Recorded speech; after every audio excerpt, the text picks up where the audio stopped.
मैं प्राध्यापक चंद्रकांत जाधव, चंद्रभागा भाई यलगुलवार कनिष्ठ महाविद्यालय सोलापुर। आज के इस वीडियो में कक्षा 11वीं हिंदी पाठ क्रमांक 1 जो पद्य है प्रेरणा कवि त्रिपुरारी जी का, उसका अध्ययन करने वाले हैं।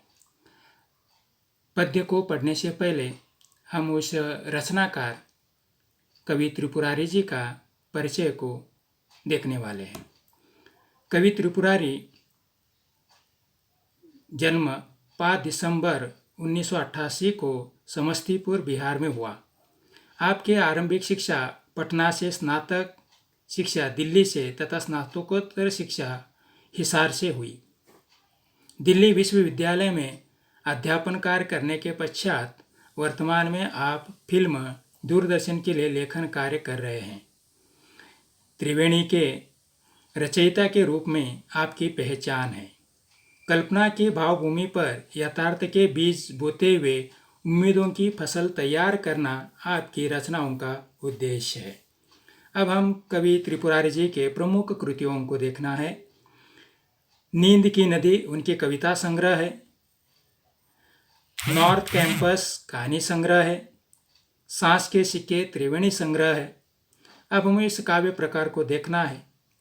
त्रिवेणी एक नए काव्य प्रकार के रूप में साहित्य क्षेत्र में तेजी से अपना स्थान बना रही है।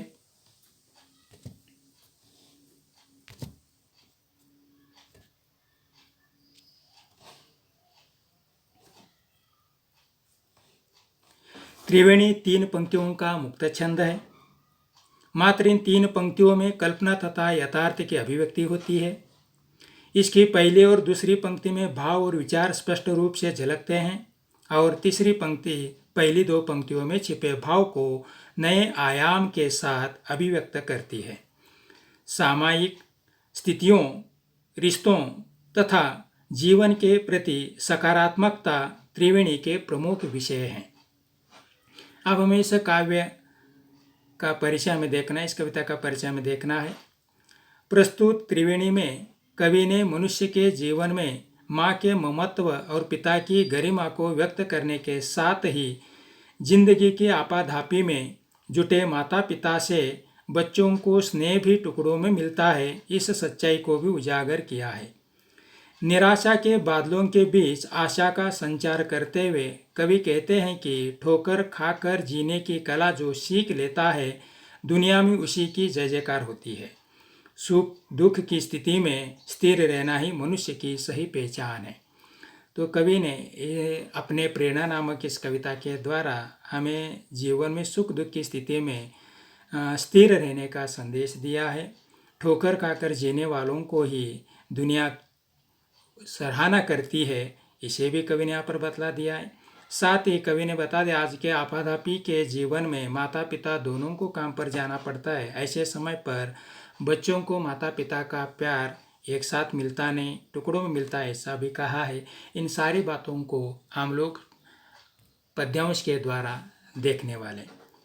पहले पद्यांश हैं। माँ मेरी बेवजह ही रोती है, माँ मेरी बेवजह ही रोती है, फ़ोन पर जब भी बात होती है, फ़ोन रखने पर मैं भी रोता हूँ। सख्त ऊपर से मगर दिल से बहुत नाजुक है, सख्त ऊपर से मगर दिल से बहुत नाजुक हैं, चोट लगती है मुझे और वह तड़प उठते हैं, हर पिता में ही कोई माँ भी चुपी होती है। पहले पद्यांश को हमें देखेंगे। माँ मेरी बेवजह ही रोती है, फ़ोन पर जब भी बात होती है, फ़ोन रखने पर मैं भी रोता हूँ। कवि यहाँ पर माँ के मन में अपने बच्चों को अपने से दूर पाकर उठने वाली भावनाओं को व्यक्त करते हैं। साथ में अपने मन की भावनाओं को भी उन्होंने व्यक्त किया है। कवि पढ़ाई के कारण माँ से बहुत दूर है और ऐसे समय पर माँ जब फ़ोन करती है तो अपने बच्चों को, अपने बेटे को अपने से दूर पाकर फ़ोन रखने के बाद उसे रोती है और कवि को लगता है कि माँ बेवजह से रोती है।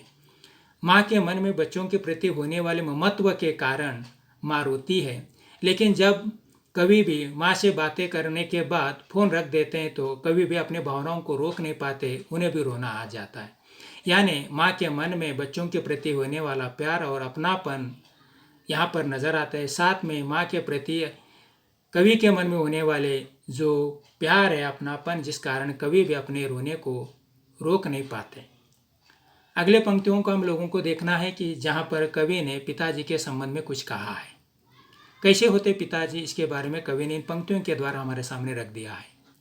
सख्त ऊपर से मगर दिल से बहुत नाजुक हैं, सख्त ऊपर से मगर दिल से बहुत नाजुक हैं, चोट लगती है मुझे और वह तड़प उठते हैं, हर पिता में ही कोई माँ भी छुपी होती है। कवि ने पिताजी के बारे में कहा है, भले ही पिताजी ऊपर से बहुत ही कठोर नजर आते हैं, लेकिन दिल से वो बहुत नाजुक होते हैं।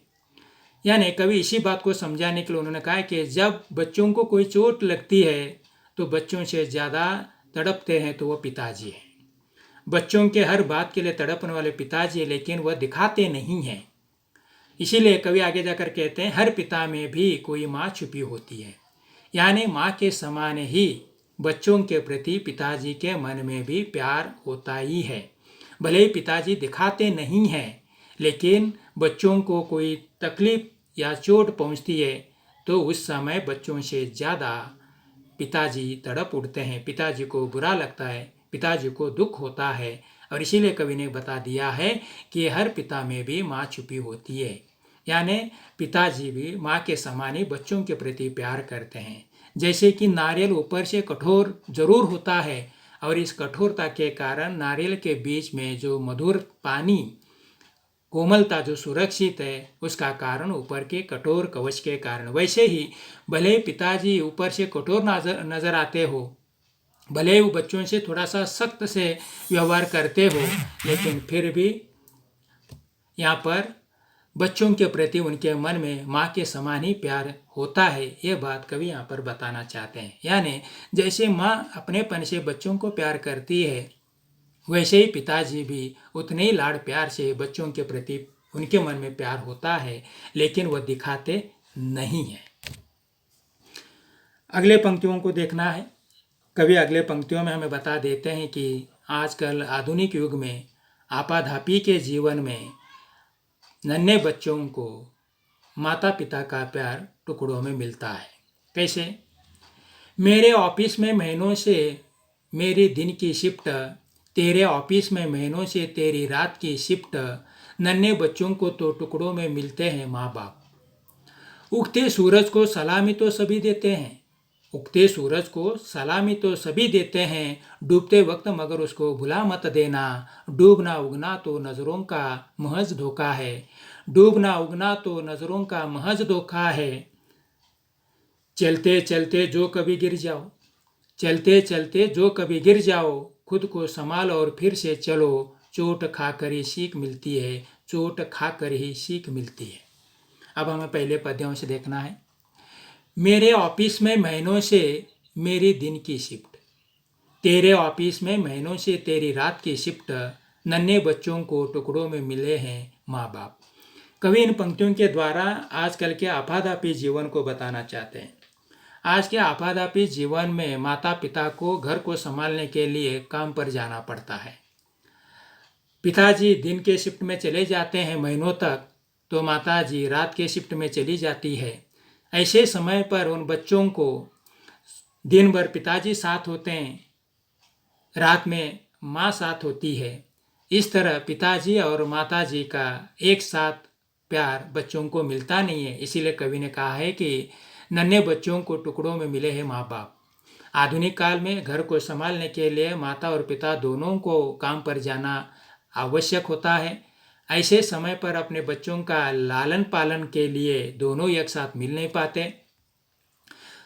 दिन भर पिताजी घर पर रहते हैं तो पिताजी बच्चों के साथ होते हैं, और रात के शिफ्ट में माँ जब काम पर जाती है तो तब पिताजी उनके साथ होते हैं। जब पिताजी काम पर चले जाते हैं तो माताजी उनके साथ होती है, और माता और पिता दोनों का प्यार बच्चों को एक साथ मिल नहीं पाता। इसीलिए कवि कहते हैं कि नन्हे बच्चों को माता पिता के प्यार जो है टुकड़ों में मिलता है, माता पिता टुकड़ों में मिलता है, ऐसा जो कहा गया। यानी घर को चलाने के लिए आज इस बात की आवश्यकता हो गई कि माता और पिता दोनों को काम पर जाना पड़ता है।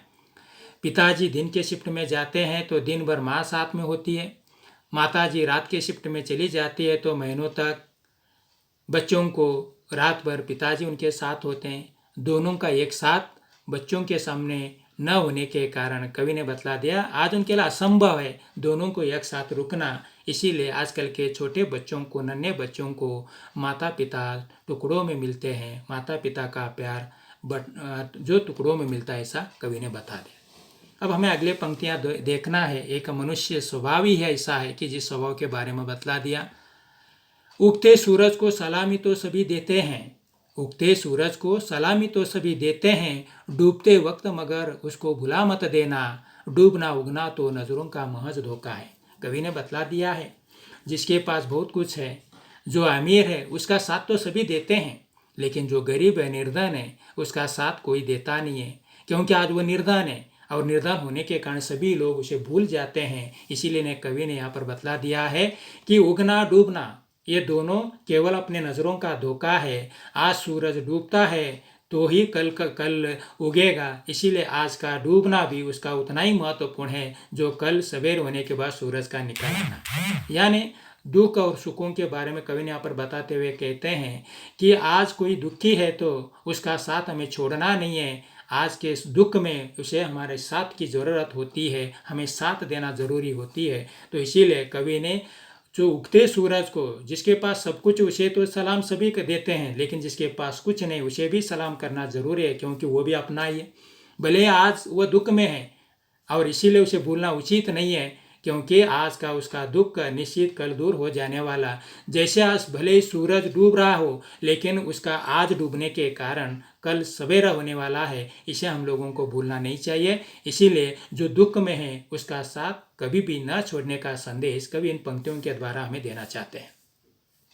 अगले पंक्तियां में देखना है, चलते चलते जो कभी गिर जाओ, चलते चलते जो कभी गिर जाओ, खुद को संभालो और फिर से चलो, चोट खाकर ही सीख मिलते। कवि ने बहुत ही सुंदर ऐसा संदेश हम लोगों को यहाँ पर दिया है। हमें निरंतर चलते रहना, क्योंकि हम लोग राही हैं, जब तक हमें मंजिल नहीं मिलती तब तक चलते रहना है। और ऐसे चलते चलते समय कभी गिर भी जाते हो तो कवि यहाँ पर बता देते हैं कि खुद को संभाला और फिर उठकर चलना है, क्योंकि यहाँ पर चलने वाले को ही राही कहा जाता है, चलने वाला ही मंजिल को पाता है। इसीलिए कवि कहते हैं कि चलते चलते गिर भी जाओ तो तुम्हें निराश होने की आवश्यकता नहीं है, खुद को संभालना और फिर चलते रहना है, क्योंकि गिरने वाला ही एक बार फिर से वह जीवन की सच्चाई को समझ पाता है। यानी चोट खाने वाला ही जीवन में कुछ सीख लेता है, जीवन में कुछ उसे शिक्षा मिलती है, जीवन में कुछ नया अनुभव मिलता है। और इसीलिए उसे गिरने के बाद रुकना नहीं, अपने काम को छोड़ना नहीं है। इसीलिए कवि कहते हैं चलते रहने वाला ही गिरता है, जो रुका हुआ वो क्या गिर नहीं सकता। इसीलिए चलते रहने वालों को चलते रहना है, गिरना कभी संभव है, गिर भी जाओगे तो अपने आप को संभालना है और आगे फिर चलते रहना है। और आगे चलने वाला वही जो चोट खाता है, वही जो नया ज्ञान लेता है, वही जीवन में सफल होता है।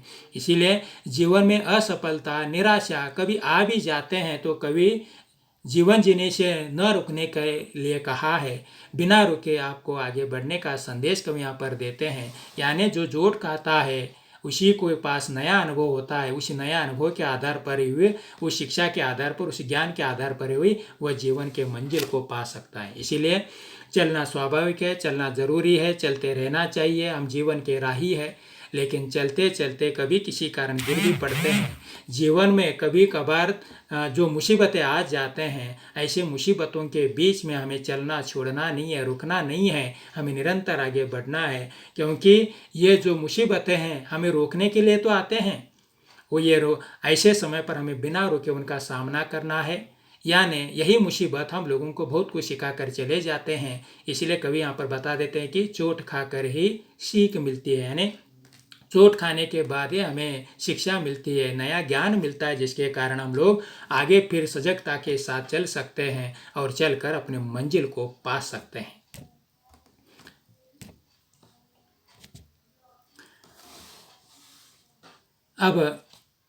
अब तक जिस पद्यांश का हम लोग देख लिया उसमें कुछ कठिन शब्द आए हैं, उन्हें भी लिख लीजिए। यहाँ पर पहले पंक्ति में जो सख्त ऐसा शब्द आ गया उसका मतलब है कठोर, नाजुक का मतलब है कोमल या सुकुमार, तड़पना का मतलब है पीड़ा के कारण छटपटाना। सलामी का मतलब सलाम करने की क्रिया, वाहवाही करने की क्रिया। मज का मतलब केवल है, और सीख का मतलब शिक्षा यानी ज्ञान, अनुभव इस अर्थ में है। तो यहाँ पर इस पद्यांश के साथ, इन शब्दार्थों के साथ हम यहाँ पर रुकते हैं। अगले वीडियो में अगला भाग हम लोगों को देखना है। तब तक के लिए धन्यवाद।